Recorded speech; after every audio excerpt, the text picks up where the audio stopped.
You can't please everyone.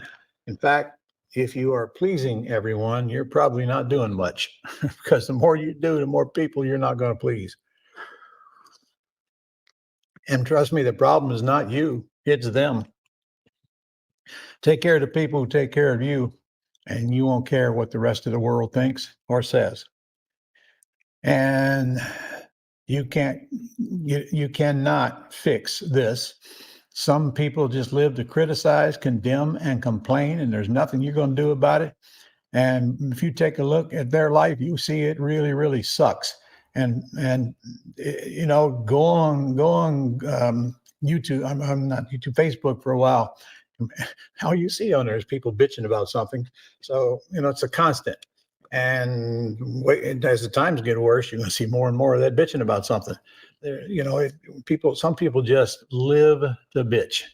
But if you look behind the scenes of their life, you'd find a miserable person probably living a miserable life, quickly to blame everything on other people, of course, never accepting blame for themselves, and just looking for excuses why they refuse to grow up and actually take control of their life. The world's full of them. The world's full of them, and they grossly outnumber you. So ignore them and move on, because that's all you can do. You got to develop an alligator skin, meaning you got to get tough.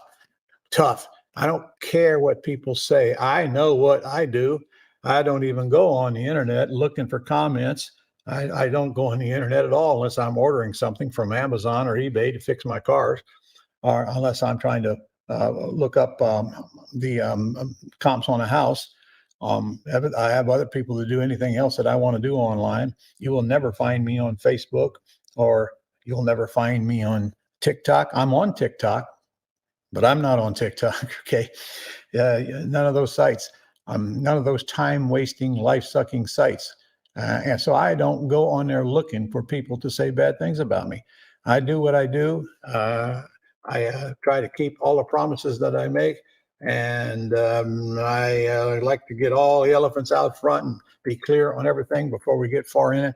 And if that's not good enough for the other people, then, let them bitch. I won't even know they're bitching. And the more money you make, the less you'll care about what the morons think. And that is true, trust me. So don't listen to the morons, listen to moron. Some student made that up a long time ago. I kind of like it though. So